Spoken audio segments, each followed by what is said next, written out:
Hi, welcome to ERGP Global Edition. I'm Alex Young, and joining me in the commentary box is Amo Hazik.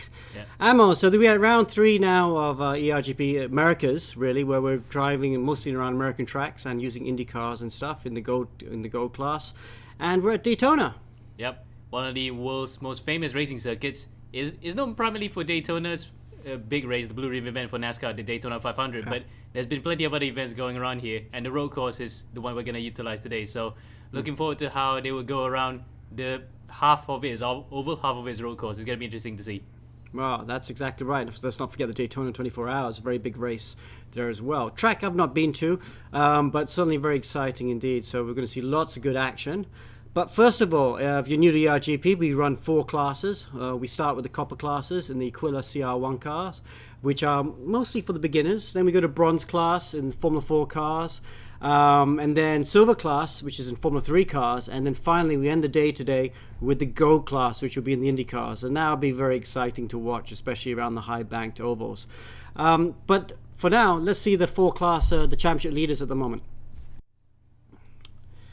So at the front, Mikko Nasi, he won round 2 at Mid-Ohio. So in the gold class, last lap overtaking move. So he leads the championship now. Dylan Tan, driver who's always been known to be very quick, just especially over one lap, just not able to put it together for a whole race. He certainly did it this time round, though, with his first win in the RGP. Gav Quintos, though, bad boy Gav Quintos in the bronze class. He was in the wars, wasn't he, Amo? But he did a really good job, and now he's leading that class as well. Yep. And, of course, Francis Matrillo, a copper class, who's coming up now. He was outstanding. He was finished second in the race 1, and he won the reverse grid race 2, and now he's comfortably leading the championship. Yeah, definitely, because Matrillo, he looks unassuming at first. We think that he might have been somewhere in the midfield, but he's really come on strong here, and he's proving his credentials right up there to challenge for the title and probably move up to bronze class when we have another season after this. Yeah, I think half a dozen of those drivers are all capable of moving up to bronze pretty much. So yeah, some exciting racing there. Let's have a look at the spotters guide now, so we can see what cars or what livery each of the drivers are using. So you see there, Francis Matrillo there, he's the top 10 in the championship always go through to the next round. That's what you can see there. Thiago Oliveira, he won race 1 and round 2. Sri Murugan, who's a driver that's continuing to impress, continuing to improve. 2 Vietnamese drivers, 2 Vietnamese brothers, Peter Dutoit and Rigo Dutoit, also in the top 10. Some new names, quite a few new American drivers. Of course, this is a kind of recognized as an Asia Pacific Championship, eRacing GP. And of course, America does kind of edge into the Pacific region, especially because our servers are in Japan. So, a few American new drivers there as well. And there we go. We can see some of the drivers on track now. We're looking at championship leader Francis Matrillo as he goes around the back. Indeed, Amo, it's quite a. Have you driven this track before? Yeah, actually, I did a 24-hour race. Sorry, it was a 12-hour race prior to that. So. Yeah, I'm quite familiar with the circuit, but in its Daytona, in the race room form, I'm familiar with because I did it before with a championship that was based in Italy, and in R Factor 2, where it was sort of about the same layout.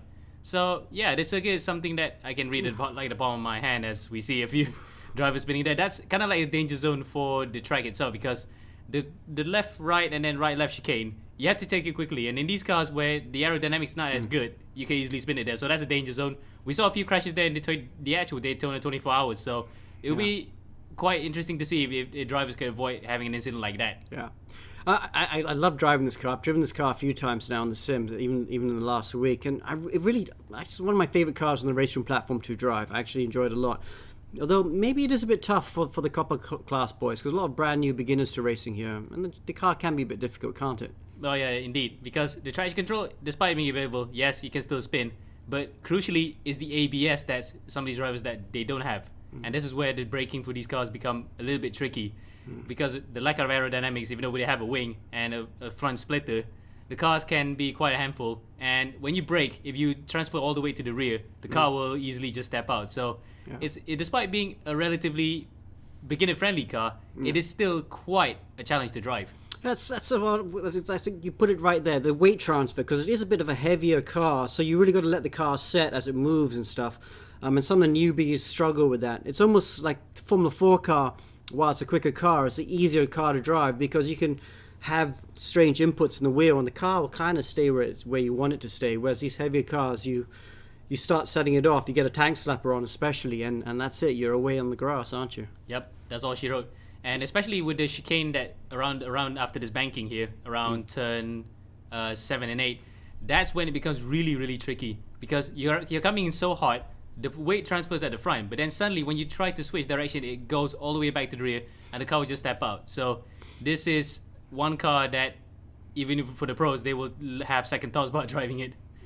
Here's that chicane you were just talking about. It's really quick chicane, actually. And these cars are going through that at quite a rate of knots, especially Indy cars. They look really impressive. But you know what? We do have an onboard lap. It's an onboard lap in an Indy car. It's not in these cars. And it's Jason Tay from Singapore. So why don't we let him take us around and explain what this track is really like. Hello everyone, my name is Jason, and today I'll be taking you for a lap around the Daytona International Speedway in the route course layout.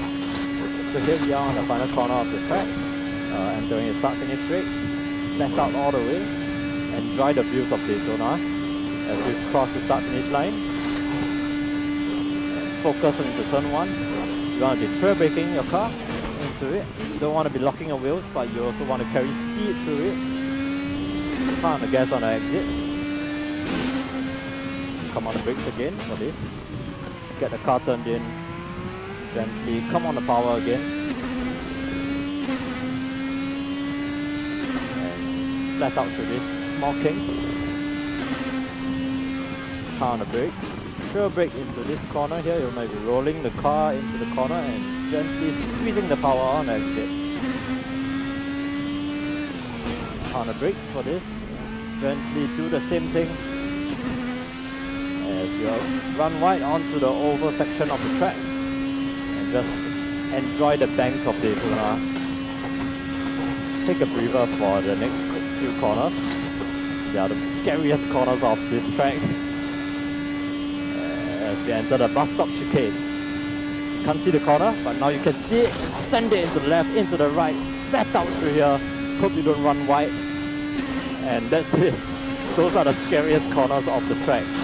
And mark my words, lots of accidents will happen over there in the race. It may be me, but I hope not. As we just pass the final corner of the track and onto the start-finish straight and across the line to end the lap. And that's it. I hope you enjoyed the video and see you later on track. Well, that's a lap with Jason Tay. He'll be coming out later in the Gold Class IndyCar group. But now we're back with Copper. So drivers out on track. Given David's quickest at the moment, why don't we just take a quick look at the championship positions after round 2. So at the top, Francis Matrillo really came from nowhere, scored a bag of points, so he's leading, but he's only just leading the points. Thiago Oliveira, who's already won a race this year, from New Zealand there. Sri Murugan didn't really get the race he wanted to, a bit up and down, but we know he's quick enough. And then Juneli Cruz, Peter Dutoit, Shazro Iman, Zetrick Orate, Yannick David, Rigo Dutoit, Jahan Kalam round out the top 10. This is just a quick look at the Nations Cup. Nations Cup points are scored over across the 4 different classes. So that's bronze, silver, gold, and copper combined. And at the moment, Philippines is leading from Singapore and Malaysia. They're quite a big lead there. Really, Philippines' strength in the copper class and the bronze class, meaning they're leading this comfortably. And again, here's the Teams Cup Championship where the teams who also participate, and again, this is across the 4 categories. We really wanted to encourage some of the top teams to really try and reach out to the lower categories to try and bring on those drivers. And that's why the Teams Cup is an overall cup across 4 categories. And again, Sim Racing Filipinas is leading the championship, but not far behind Stratus Motorsports and Tedco, ex-Project Moo Racing in 3rd position. Alright, so what are you looking forward to? Well, practice 5 seconds to go. Ammo, who's looking good so far? Well, I can't say this is usual suspects, but right now it is the usual suspects who are leading the way because Murugan, Oliveira, Matrillo, they're all up there. They're all going to put on a really good show right now because they are starting to think about championships. Yes, drop scores will count still, but they still want to get as many good runs as possible, and the psychological advantage of getting a good practice time right now will fill them up with a lot of confidence. Okay, let's ride with Francis Petrillo as he starts his first lap. This is the championship leader from Philippines. Amo, why don't you take us around this lap? All right, here we go. Round the banking of the last corner. This is where the NASCARs will hit about 320 kilometers per hour, but not in these cars. Look at that. The speed difference is about 100 kilometers per hour less. 220. Above that, we're coming across the line now to start the lap here at Daytona International Speedway, the road course. There we go. Cut the timing beam. And now we come to the very tricky first corner. This could easily take out a lot of drivers, especially if it's a big pack of drivers coming to the first corner. And if you're on your own, you're going to have to watch out. Your rear is going to step out. Luckily, Matrio holds on to it. That wasn't Matrio. Yeah, this is Matrio. So through turn 1, now 2 and 3, a bit of a kink, and up to the International Horseshoe. This is one of the main overtaking spots on the circuit. Drivers here who have a good run coming out of the first corner could easily be on the inside or go around the outside, depends, because there's plenty of room out there to get overtaking moves done. Now a bit of a kink through turn 4. Right here we had a big accident in the WeatherTech Sports Car Championship where a Ferrari and a Daytona prototype have hit each other. We'll talk about it later. Through turn 5. Again, another prime will be taking spot, but you gotta be careful because it is much tighter compared to the first one at turn 3. Then now here he comes to turn 6. That gets away from the road course and now onto the oval. Watch the apron on the inside because that could easily take you out because the transition between the apron and the oval can be quite dangerous, especially the fact that it has a bit of a curve in there. Now then, through turn 7, hugs the inside. Normally some people will like to take it higher because it's not like an actual road course where you need to have an inside line apex. On an oval, any line you would do, so long as you can maintain the speed and have minimal steering input. Now then, through the bus stop, this is where we saw earlier Jason Tay. He mentioned about being one of the most dangerous corners of the circuit, and we might see a lot of accidents here. He hopes that he doesn't have it to himself, but it might happen to him or plenty of others. Through the bus stop, clearly there for Matrio. He's purple in the first 2 sectors, probably because the times are not set yet, and he is just setting it because he's the first one to break the timing beam.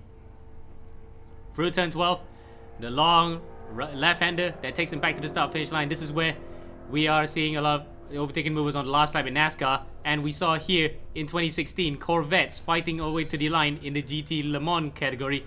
That was a photo finish right here, and that's a lap around the Daytona International Speedway road course. And Matrio goes quick as there, 55.4, half a second in front of Peter Dutoit. That's a good first lap. Oliveira, wow, from New Zealand. There he is in the blue car. He's now gone quickest by 0.2 of a second. So that was a really good lap by the New Zealander. Oh yeah, definitely. He is now really putting that little blip in Road America right behind him. Oof. He's definitely on it. Oh, well, a bit over hard then. He spins it again. But luckily, if he resets now, he still has enough time to actually go back around. But no, he's actually going for it for another lap. Now that will actually be detrimental if that next lap were to be compromised. He's going to have to go back. There we go. He's going back now. And he has enough time to set another lap to go around here at Daytona to get pole position. That will be the crucial 5 points. It goes all the way to 5th and 1st, but to 1 point in 5th. But he definitely wants the full complement of 5 points to get that early championship advantage. Let's go to Sri Murugan. This is a driver that's been quick in the past. In the weekly qualification leaderboards that you need to set times on to qualify for these races, he has topped that leaderboard before a number of times. Hasn't been as consistent in the races yet, but he's completely brand new to sim racing. It's kind of expected. So he has got the pits. Oh, he spins off. That's his lap gone as well. Oh. So he's not going to improve either. He's not going to improve. Let's go back to Francis Matrillo though. Let's see if he can snatch back pole position. And again, that corner, turn 3, the first of the 2 horseshoe corners, that's a danger spot. Despite having a lot of apron around the outside where you could actually use it, you can still easily lose traction because there's so much dirt around the racing, outside the racing line. You could easily lose it. And again, we saw 2 championship front runners, let alone the others who might be spinning, losing it. These might be the most crucial corners on the track. They could decide who wins and who's in loss. Okay, so Matrillo comes across to Sector 2. He's down on Sector 1, so he doesn't look like he's going any quicker, though. He doesn't look like he's quick enough to challenge a pole position. So let's just go back to Orate. Orate's looking very good. He's quick as of ore in Sector 1. Coming down to Sector 2. This is good enough for pole position at the moment. The Philippines driver, again, doing a really good job here. Sector 2, 0.3 up. Wow, this has got to be good enough for pole position. Oh yeah, definitely. And the fact that he will be the first driver into the 54, so that will be beating the stuffings out of the other drivers if he actually pulls this off, which actually is looking good right now. Coming through the banking for the last time, around turn 12 and into the start-finish straight. This is looking good. He's hugging the inside. That's good because he can actually try to get the shortest possible line to the start-finish line. Will it be a 154? He comes across the line now. No, it's not enough. Whoa! He just lost it all in that third sector, so he's second at the moment. Oliveira, wow, so close, but he's smiling there. He's happy with that. Look at that. Thiago Oliveira from New Zealand on pole. Orate and Matrillo from Philippines in second and third. Yannick David in fourth. Peter Dutoit. Sri Murugan spinning on his second lap, not able to improve. Juneli Cruz, Arjuna Santa, Rigo Dutoit, and wow, Ade Putra in 10th position. That's a really good improvement from the young Malaysian driver. Oh, and no points for Murugan. That will definitely be gonna be hurting. That's gonna hurt him coming into the races. Okay, so we're counting down now. The cars are moving from the pits onto the grid spots. 48 seconds to go before race 1 starts. Race 1 is a normal 15-minute race, and then we have a 1-minute break, and we go straight into race 2. Race 2 will be a reverse grid race with half the field reversed. So we like to hide how many of those cars get reversed because it's a bit of a lottery, so drivers don't drive to that position to try and be in pole position for race 2. But anyway, race 1, this is where the excitement's going to start. And the tensions are building right now. And the fact that this is not a rolling start that most American racers would definitely be used to. This is a standing start, European style, and it's on the banking. So we're going to see a lot of drivers slide to the inside of the apron there because it's a banking from the right to the left. It'll be interesting to see whether drivers will spin at the start. This is not the most orthodox way of starting a race, that's for sure. It's going to be very tricky indeed. Quite a few drivers will struggle to get away cleanly. Red lights are on. And we are underway. Orate there. We're riding on Orate there in second position. Everyone seems to have got away quite well. Oliveira with a poor start. And Matrillo in second position, but Orate straight into the lead as they go through turn 1, but he runs wide. Somehow managed to recover. Cold tires and brakes on this first lap, and it's allowed Thiago Oliveira to get back into second position. Wow. Oliveira had a really bad start, but he actually gathered it up quickly so that he could stay at the back of Zetrick Orate. And crucially now, with the cold tires and cold brakes out of the way, he's got the tires heat up. He could challenge for the win now. Challenge for the lead at this early stage of the race. Yeah, so let's see. Will he attack on this first lap? Does he want the lead straight away, or will he be patient? I don't think he can afford to be too patient, because right behind him in the Philippines coloured car, Matrillo, the championship leader, is all over the back of him too. Oh, braking so late, Matrillo, looking down the inside. That will compromise his exit. And Thiago Oliveira and Orate will move away in 1 and 2 at the moment. But crucially for him, there is the slipstream because, mind you, this is an oval and the draft game is important here.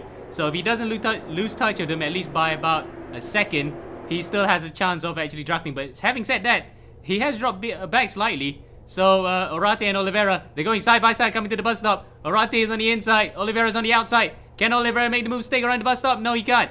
But unfortunately, with him being compromised, he now has Matrillo back in his slipstream. Wow, so looking around the outside of the bus stop chicane has not paid off Oliveira, and now he will have to defend for Matrillo as they come to the last couple corners of this lap.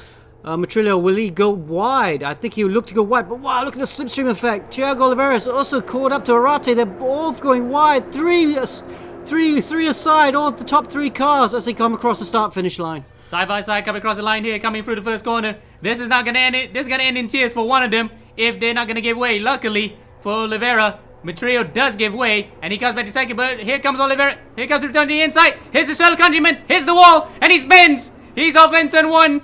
Wow, Matrillo just too aggressive. They're tagged. The inside wall, the apex, almost took out Oliveira, and he drops to the back. So Matrillo, the championship leader, now in 13th position. A disaster of a first corner there. Oh, wow. Now, I did say that someone's going to end up in tears, and unfortunately that will be Matrillo. And the fact that that is not an orthodox overtaking position, you would not try to overtake that because the wall's on the inside. and the cars are just starting up the second lap. The tires just got up the temperature, so he wouldn't want to try and push immediately. He pushed his luck, and that's it. That's all she wrote. He is now having to play catch up for the rest of the race. Yannick David and Peter Dutoit there in third and fourth position, now all over the back of Oliveira. But back to the front though, Orate there, he is leading nicely, 1.7 seconds. That mistake by Morello has really allowed him to get a nice advantage. Thiago Oliveira in second, Yannick David in third, Peter Dutoit in fourth, Sri Murugan in fifth. So they're all closing up to the back of Oliveira now. Yep, and that first corner really affected more than one drivers in more ways than one. Because right now, Orate is pulling away, and look at that, that's Yannick David on the outside. He spins. Oh. I think that's Yannick David. He spins. Oh no, Yannick made a small mistake. Let's see, he's one of the youngest drivers in our competition. I think he's only 10 years old. Seems to have recovered, but he's gone all the way back down, 11th position now. And even Matrillo is in front of Yannick David. Nah, I think that was just youth coming over what should be experience. He tried to move around the outside of Oliveira coming to the bus stop, which was a move that didn't pay off for himself the previous lap. And right now, Yannick David tried the same thing. He just couldn't make it as... Oh, there's a bit of lag there. And Peter Dutoit, unfortunately taken out by Oliveira. The stewards are going to have to look at that. But yes, I think Oliveira might get a penalty for that for sure. Oh, it's been a messy couple of laps. The fact I was about to say, Yannick David is just a bit too optimistic to go around the outside the way that Matrillo did. As Oliveira did, and he paid the price for it. Now he's going to have to play catch up as well. So not a good race for him, not a good start to the weekend for him. So Peter Dutoit there, he's trying to recover back some positions. He needs to keep calm. He's got the pace to get to the front, but he doesn't want to get involved in any more tangles. He can't afford another spin that's going to put him back at this point. Oh, there's some lag with Peter Dutoit's car, so it is skipping around quite a bit. Yeah, and in fact, Dutoit himself was taken out by Oliveira. That looked like he was lagging himself, so he might have a bit of a pass here if that was lag that was involved, but the stewards will definitely have to have a look at that. That just affected everybody else's races. Yeah, Sri Murugan there in fourth position. He benefited from that. Rigo Dutoit, Peter Dutoit's brother, now up to third position. So he also these three cars have benefited. Thiago Oliveira is just in front of them, so it's whether these three can now close the gap to the second place New Zealander. Through the bus stop, and right now it's about 2.9 seconds that separates between Oliveira and Dutoit. So he's not in the slipstream unless Oliveira makes more contact or another mistake. But right now, Dutoit has assumed the position that his brother was in right now, a previous lap before he was taken out. So unfortunately, one brother gets the bit of he has to take the L. The other brother takes his position. Okay, look at that. Sri Murugan there now. Oh, it looked like Arjuna Santos looking around the outside, decides to tuck back behind Murugan as they go through turn one. So Santa being just a bit more cautious there. Maybe he just wants to watch what happens, because Murugan now all over the back of Rigo Dutoit. He'll be watching these two with a lot of interest to see if they come together. Watching brief, and the fact that he was in this category last season when Murugan was in the wars, and he'll probably know full well that this guy will try to make an opportunity work, and if it doesn't, he could actually just pick out the pieces. So Arjuna Santa in a prime position to at least get a podium if anything happens right in front right now. Okay, let's go back to championship leader Francis Matrillo. He was all the way down in 30th position. He's recovered to 7th, and look, he's grinding around the outside of Julie, and he makes a move stick. Oh, Julie's, where is he? He's kind of spun to the inside. No, he's still there. Matrillo now up to 6th position. Oh, and Julie goes wide. Oh, that was too much. I think he just gave too much respect to Matrillo. Yes, you should give respect to the drivers, but to his detriment, he gave him too much space, and now he's just lost 3 positions in the space of 2 corners. But yes, Matrillo made that move around the outside at turn 6, turn 5 stick, and now he's on the charge again. But he's a full 4 seconds behind Arjuna Santa, so the top 5 for him is out of reach for this race. Yeah. Okay, we'll just go back to the front, just see what's happening with our leader, Zetrick Orate. He's not won with us this season. So this is a big result for him. You look at him, he looks really tense there. He knows he's winning this race. He knows he's got it in the bag. 3.5 seconds gap with 7 minutes to go. As long as he doesn't make any mistakes, and he just keeps driving nice and smooth, this win is his to be had, and you can see how nervous he looks. You can see that, yeah, you can see how much he's moving himself. Yes, it's a bit of force feedback involved, but mind you, that's a lot of muscle he's putting in there to keep that car straight and not, stuff in the barriers, especially when he has a lead this healthy. And Oliveira is not catching up in this particular instance. Yeah. So Orate leading the race at the moment. Thiago Oliveira in second position in the blue car. He's got a bit of a gap to Sri Murugan in third position, who's defending from Rigo de Trois. This is a battle for third position. Rigo de Trois makes a move, and he's up to third position. Wow, so Sri managed to make the move and get up to third, but Rigo takes it back, and now have Arjuna Santa closing in on both these drivers in the white car. And he's still watching brief. He's still not gonna attack them because he knows full well that there's still plenty of time for him to get back at him. And the fact that the more that they squabble, the more they're gonna actually either damage their cars, get a penalty, or wear out their tires quicker. So Santa is in prime position right now to actually get some presents. Yeah, it's something you sometimes do, don't you, Amo? I mean, I guess in the more competitive races, or the more seasoned pros, if you have your chance, you have to take it. But in these races where the amateurs are a little bit, mistake prone, it's worth it just to hang back sometimes and just watch the cars in front, because especially when they try and overtake each other, often they make mistakes. Yeah, for sure, yeah. Especially given the volatility, we can safely say, of the skill levels between the drivers. Any positions that you could gain will be beneficial in the long run, because you never know that you could either be in 7th or wherever, and you could still be in the shot for a win. So right now, Santa, who's in 5th, he's 7 seconds behind, and the guy in front we're not gonna drop it anytime soon. But he's playing the long game, and he's playing the safe game. That's crucial for him. Wow, Murugan right into the slipstream. He pulls out wide. He goes high on the banking, uses that slipstream to try and draw alongside de Trois. But going wide sometimes means you do take the long way around, and there's another final corner to go. Murugan is just in front on the outside of the corner, but now de Trois, they're side by side through turn 1. Murugan tries to go around the outside, and he makes it work. Great move around the outside by Murugan. Wow, he forced the issue there, and he took a gamble, and that's probably one of the lines that drivers normally would not take, and he made it work. He's now up into the podium places, and crucially, he's only about 3 seconds behind, but unless he could actually get rid of de Trois, which he's not getting at the moment. De Trois fights back, and he's up to 3rd. Oh, again, like the lap before, Murugan has a poor exit out of that corner, turn 3, and that has compromised him, and de Trois is now back up to 3rd position. Oh, a bit of a nudge there, I think, but he's not going to take that position. So Murugan stays 4th, but he's got to come back up in the inside as they get back onto the oval. Will he make it here? No. He can't. He's not long side enough to actually get into the inside. So he'll have to make his opportunity work into the bus stop or by the next lap. Going through the final high banked corners here. This is turns 7, isn't it? Just before the bus stop chicane. Murugan again, he's got a slipstream. Oh, is it good enough? There's a gap on the inside. He does. He goes for the inside. He will have the inside for this first bit of the bus stop chicane, but you can just carry more speed, go around the outside. Oh, Murugan, he makes it work. Oh, and he's going to get a good exit as well, but he does have a wiggle. But I think that exit's good enough. This should be enough to break the slipstream and hold 3rd position. Again, forcing the issue to get the benefit for himself. There it is. He's up to 3rd. But he's still in the clutches of de Trois. De Trois is only about 4 tenths behind. He still has the slipstream, and he might actually just get him coming to the first corner. We'll have to wait and see whether or not he doesn't have enough. Oh yeah, he does. And he goes onto the inside, coming into the start-finish line. These two go side by side, coming to the first corner again as they start another lap. Wow, it's almost like Sri Murugan opened the door for him. I was so surprised he didn't cover the inside.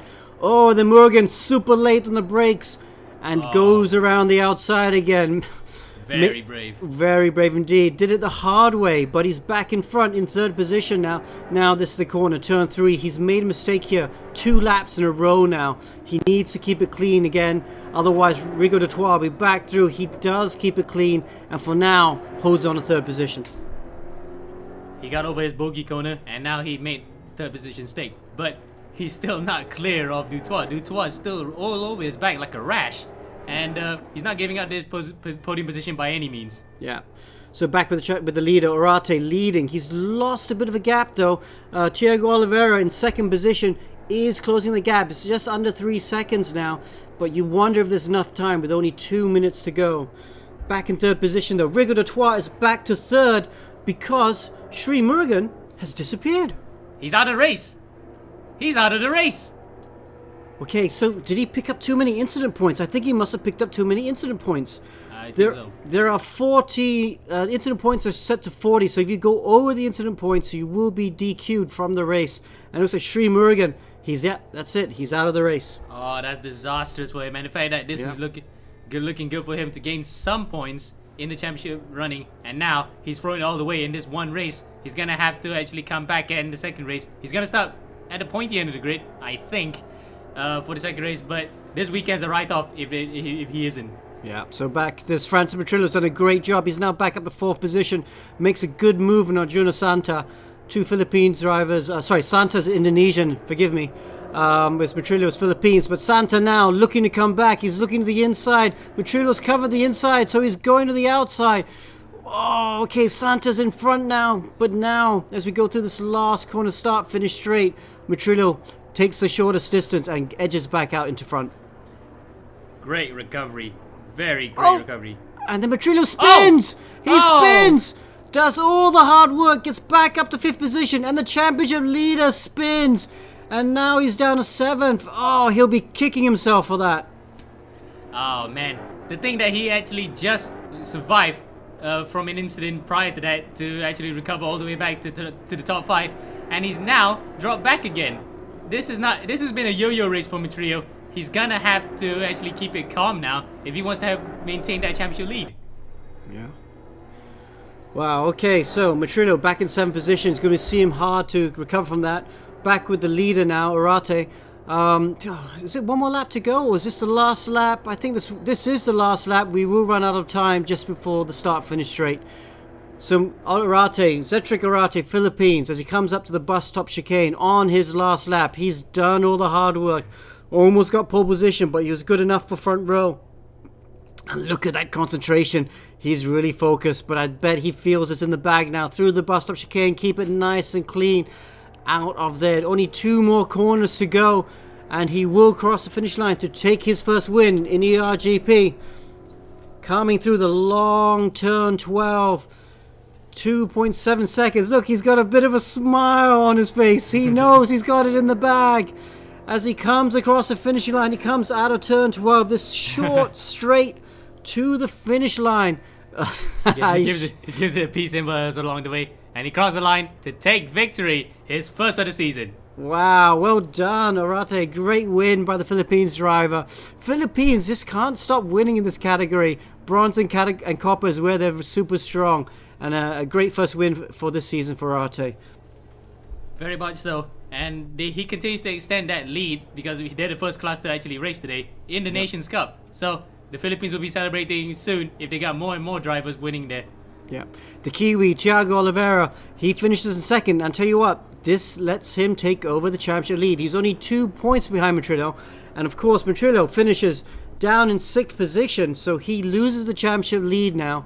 But now there's still 1 more race to go. And it'll be interesting to see what he can do from there. But for now, let's go back to Orate. This is the guy that won his first win. This will really help him in the championship too. He'll be very, very pleased with that. Yeah, definitely. In fact, coming into this race, he is in 7th, and he gets the full complement of, I think, the fastest lap of the race as well. So, it's going swimmingly at the moment. This is his round to actually gain points into the championship lead.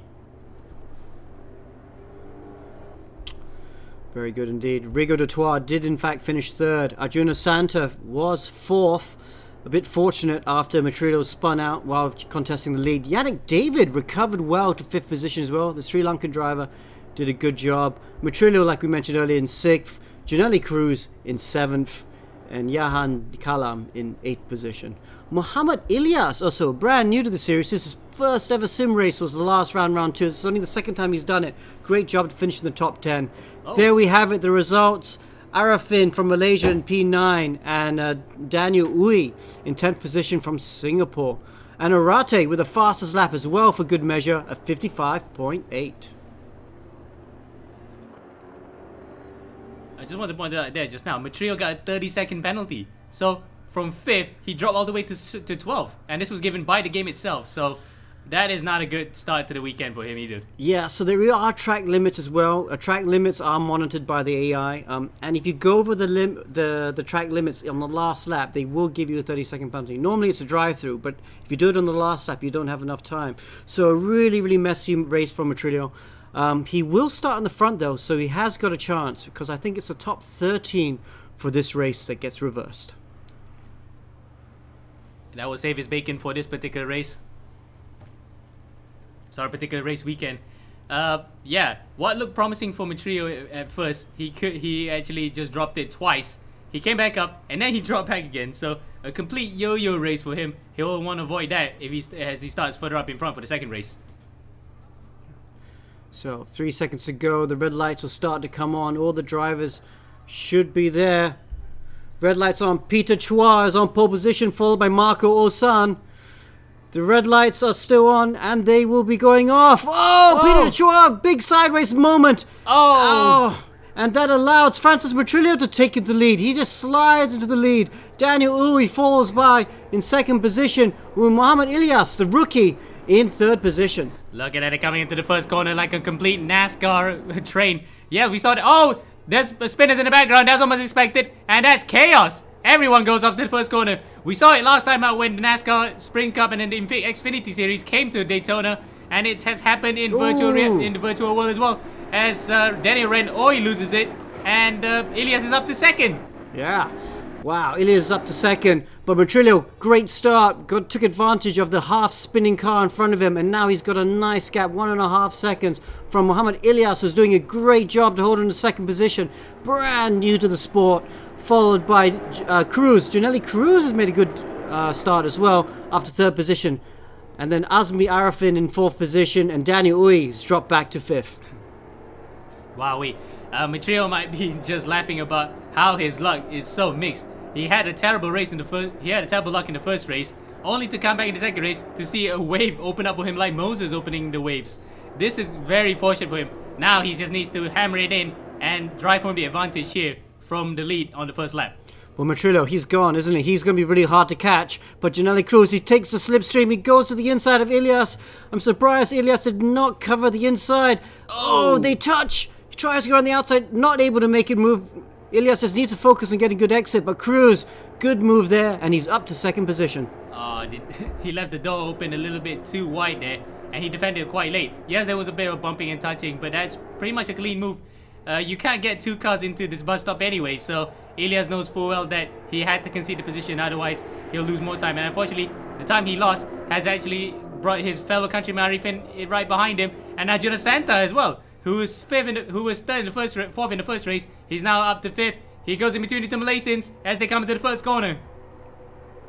Jonas Santa, the Indonesian, doing a good job just shadowing the green cars. Oh, we come to turn one. Goes down the inside, makes a move, and overtakes Azmi Arifin, who makes a mistake as well. Oh, who was that?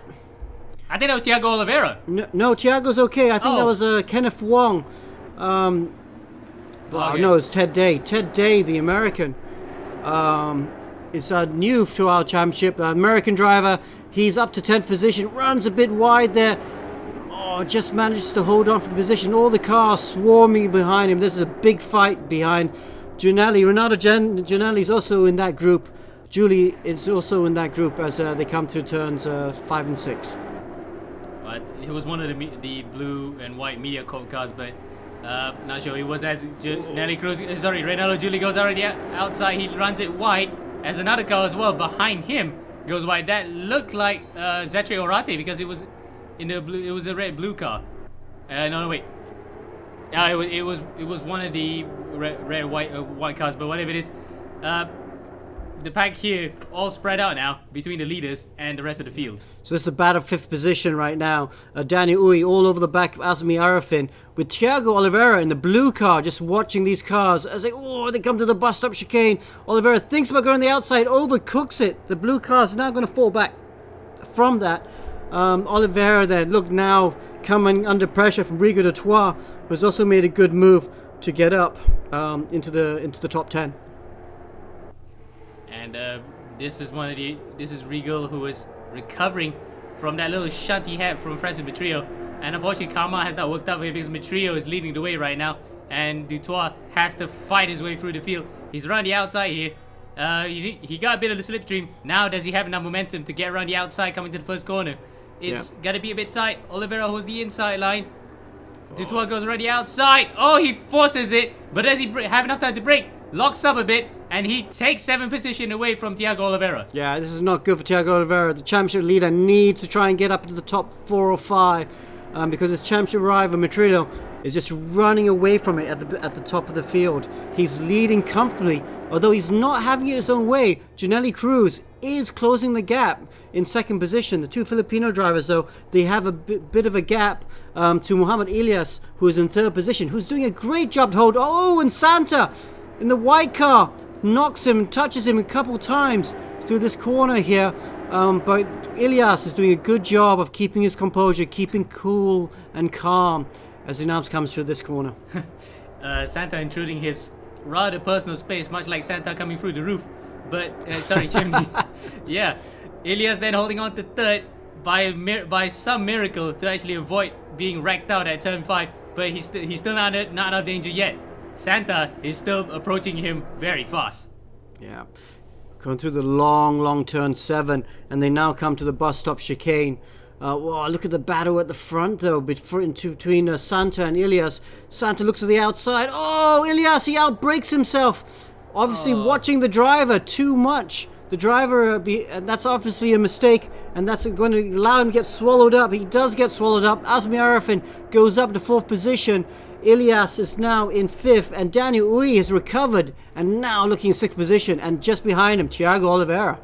Wow, that one mistake has caused the entire field to now swarm around him. This is a gaggle of cars that the drivers who are fighting for the championship wouldn't want to be in because it's unpredictable. Anything can happen if they're in the gaggle. As Danny Renoy is, he's right smack bang in the middle of it. He goes under the inside. Does he take 3 positions in 1? Ilyas pushes him on the inside. They go into the grass. They hit the barriers. Ilyas is going to hit. He's hit the barriers. Renoy spins and he hits Arifin as well. So that's 3 drivers out of contention for the podium in one full sweep. Yeah, I have to say, I think Ilyas was not... He just kind of came off the banking and hard onto the apron. Did not see the car on the inside of him. Have to be careful when you move like that in the braking zones because you never know if there's a car in your blind spot, and that set off a chain reaction. But wow, look at that. Thiago Oliveira benefited from that big time. Championship leader went from like 8th to 4th with that melee in turn 1. Oh wow, he is now gonna count he's definitely counting his lucky stars right now with that particular instance. He actually was on the outside of the entire thing. He was in the middle of the gaggle initially, then he moved around the outside. Renault moved to the inside, and that triggered the melee that we saw in the first corner. And now he's benefited big time. Yeah. He's not gonna increase his championship lead because Matrio is leading the way, but the damage that he takes will not be as severe if he actually lost that in the first race. And Rigo de Troyes also benefited from that in 5th position. Just behind him, his brother Peter de Troyes in 6th position.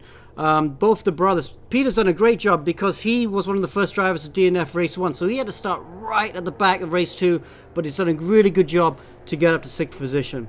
A little bit further back from Azmi Arifin in 7th, and Kenneth Wong now fighting with Muhammad Ilyas for 8th position. Kenneth Wong in the blue car leading Ilyas, who managed to recover despite getting spun into the pit exit. And it's gone all pear-shaped for him, but all's not lost. He's still gonna get points in the second race, but he could have been questioning himself what could have been had he not been involved and in that particular gaggle, or getting pushed out a little bit too, so he make a mistake himself coming to the bus stop and put himself to the clutches of that gaggle. But whatever it is, he can't be looming on that now. He's gonna have to fight his way back up to get some good points. As he goes around the outside of Kenneth Wong coming to the first corner, he'll probably think twice about doing that again. No, he doesn't. He tries going on the inside into the first corner, But Kenneth Wong, brave on the brakes, and he holds on to 8th. Yeah, so you can see that rear wing is a bit damaged. That's going to cost him straight line speed. Ilyas's rear wing. So that he does look for the back, but look how that rear wing's bent there. That will affect the handling of the car just a wee bit. Behind them, Daniel Uy in 10th, and Ted Day from America has done a good job in 11th position as well. Zetrick Orate, Philippines driver though, he's in 12th position. I'm a bit surprised to see him that far back. Race winner of race number 1, struggling to make his way through the field and making a few mistakes, it looks like. That will obviously be compromising. Maybe he's still celebrating from that race 1 win. Well, he won't be smiling anytime soon because of this second race. But yeah, it's kind of like the lottery in this kind of reverse grade races. You have the sort of drivers that are desperate to get their first wins versus the drivers who have gotten the win and are thinking about the championship. So it's a mashup of differing types of fortunes for drivers. And it's almost as getting like a fortune cookie, whether or not you get the good luck or the bad luck. Yeah, another guy, Sri Murugan, just behind him. He was 3rd in the championship. He's way back there as well, so it's not good for him.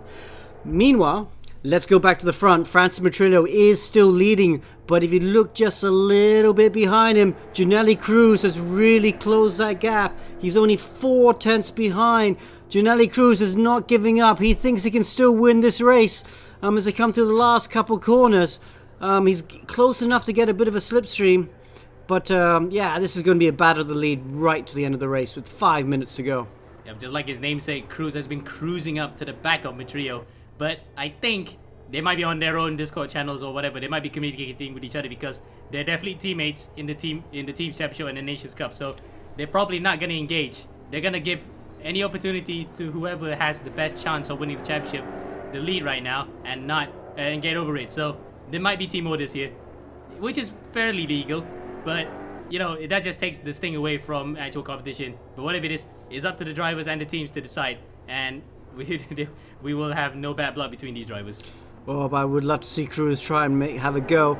Cruz, though, I don't think he thinks he's out of the championship as long as he does a clean move. You know, that's the one thing about being with teammates. You have to make sure you have a nice clean move because the last person you want to take out is your teammate.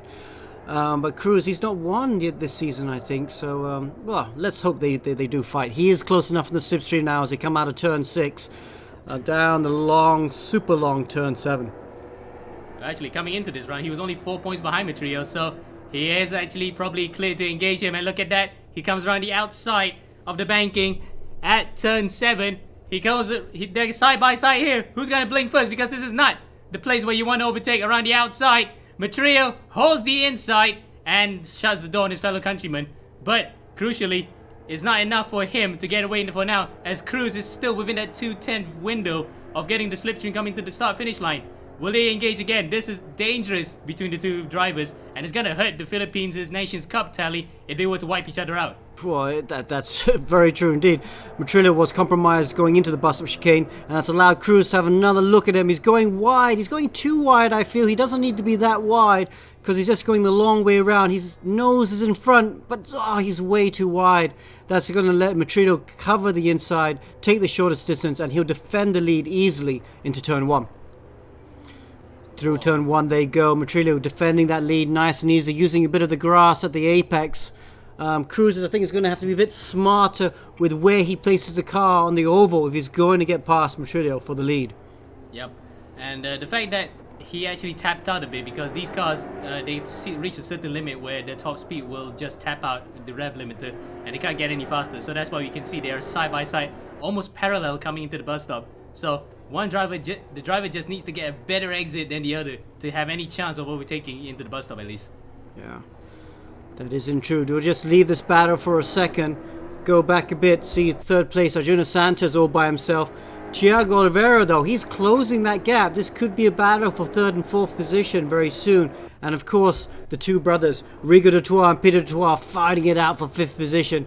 Rigo's had a pretty good race. Peter, I think he's been a bit slightly quicker today, but he had obviously ruined with race 1. But back at the front, the battle for the lead. Juneli Cruz is hunting his countryman down as he goes through that long turn 7. He's not really close enough at this point to have a look. Or is he? He does go around the outside. It's almost a replica of a lap ago through the bus stop chicane. Oh, he's overcooked it. Matrillo's overcooked it. And Cruz is going to get the better exit out of the bus stop chicane here. And that's it. He goes through quite comfortably indeed and into the lead. And that's what happens when you just overcook it. And the fact that I think he got a corner cutting warning, so he had to serve that corner cutting warning before he goes to the start finish line. Otherwise, he'll get a 30-second penalty, and then he would not want to have that again for 2 straight races. As we look into the comments, Brad McCombs, who's also one of the IndyCar drivers that will be racing the go-karts later on, he says good battles on this track. Indeed, they are. We see this plenty of times on the oval with the NASCARs for the Daytona 500 and in the Daytona 24 in the IMSA Sports Car Championship. So a really good track here for racing. Yeah, it is. It looks like it's really difficult to start your car. Whoa, Cruz celebrating there, flashing his lights. Don't celebrate too early, mate. Still a few more minutes to go. This is the last lap. Matrillo in second place. Arjuna Santa holding on for third right now. And championship leader, well, still championship leader with at least one more lap to go. Thiago Oliveira in fourth position. But this is going to be very close right now. If Matrillo finishes in second and Thiago Oliveira finishes in fourth, we're going to have to get the calculators out, but they're going to be virtually side by side in the championship lead. Yep. And I was almost like giggling a bit at how Cruz was almost knowing like he was on camera right now to flash like that. It's a bit too early there, mate. You're going to have to wait around the entire lap right now to actually cross the line proper and take your first win of the season. Okay, we're just going to have a quick look back at Orate. Orate, he's been struggling so far. You know, race winner of race number 1. Just hasn't been able to make the moves. He obviously showed he can win from the front. And look at him, he's looking quite stressed. See, that's how I feel when I drive. You see some of the drivers smiling, but Orate obviously struggling, not able to get into the championship points at the moment. But for now, it's all about Cruz at the front. He is winning this race. Half a lap to go as he goes through the bus stop chicane. He's going to win this race. Matrillo is in second. But look at that. The battle for third and fourth is getting very close. Wow, Oliveira, he might be able to close enough to pick up the slipstream as they go across the finish line. One more corner and a straight to go. He is close enough. I'm just going to go back to Cruz here. Cruz is going to win this race. He's just going over the finish line. So a good win by Cruz. He celebrates as he goes over the line. Just about, and flashing the lights. That's him. He's the winner. Well done. Back to third place. So, and Oh! Whoa! Oliveira takes third position. Oh, he's bumped about that. He had a disaster of race 2 in round 2 where he kind of, to his own making, crashed too much and did not finish the race. He had to make amends for that. He knows it. He knows it. Look how happy he is with that. He's celebrating. He put a lot of pressure under him, and I think he will keep the championship lead. Yep. Oh, he's so psyched. Just look at that. Because, you know that feeling when you come across the line where you're just ahead of a driver that you've just been chasing all race and you beat him right the line. That's the biggest satisfaction a driver could get at any type of racing. He is so pumped. He's sweating. He might not be an actual race car, but the racing is definitely real. Look at that. He is just relieved. Wow, that's really great to see. The emotion's awesome. Oliveira is in New Zealand. Not sure where in New Zealand, but he's there. So it should be winter there, but like you said, he's obviously got the door closed, he's sweating, got the heating turned up, and this is our championship leader. Great drive to steal third position at the line. But for now, let's go back to Cruz. He won race 2. Great result from him. Hunted down his fellow countryman Matrillo and took a well-deserved win. Wow. And he made the chances count too. In fact, he didn't have to actually do the hard work himself when he took the lead. It was just Matrillo overcooking it coming into the bus stop, and all he had to do was just overtake him by the time that he comes out anyway. So, a good patient win for Juneli Cruz. Will this be enough to mount the championship hunt? I presume it will be because he just got this race win at the nick of time, at the right time possible in this stage of the championship. Definitely puts him in the championship hunt, and Cruz also got fastest lap. Let's look down the order. Matrillo in second, Oliveira, championship leader, in third, Santa, the Indonesian, in fourth, the Dutoit brothers in fifth and sixth with Rigo in front.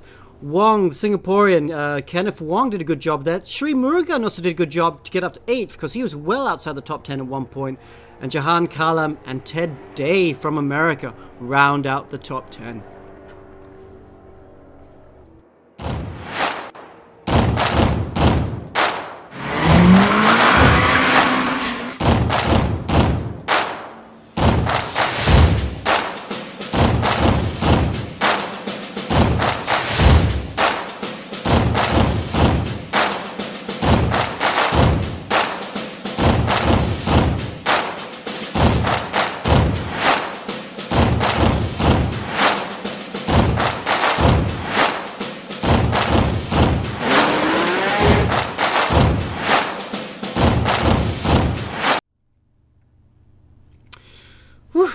That's some exciting racing there. Who are your drivers of the day, Amo?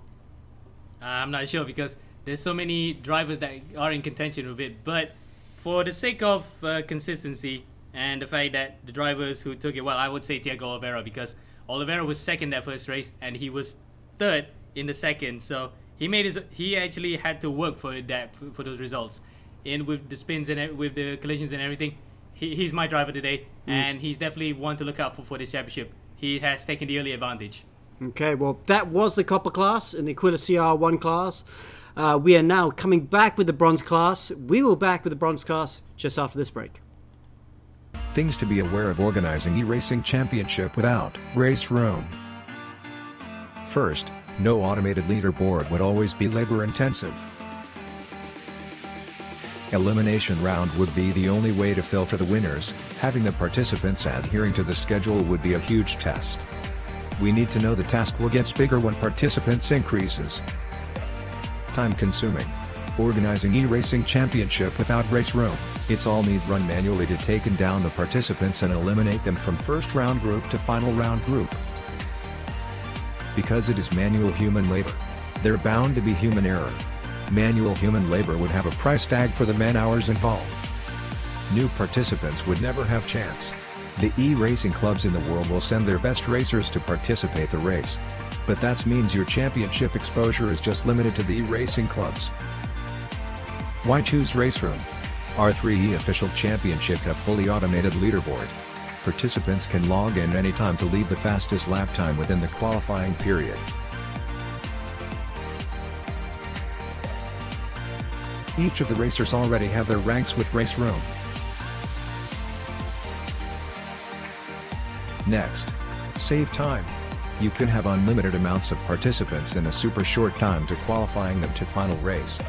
Race room can cover unlimited amount of participants. We have a full automated esports ecosystem from qualifying leaderboard to broadcast AI. Besides, race room's free contents lets everyone can participate to the race.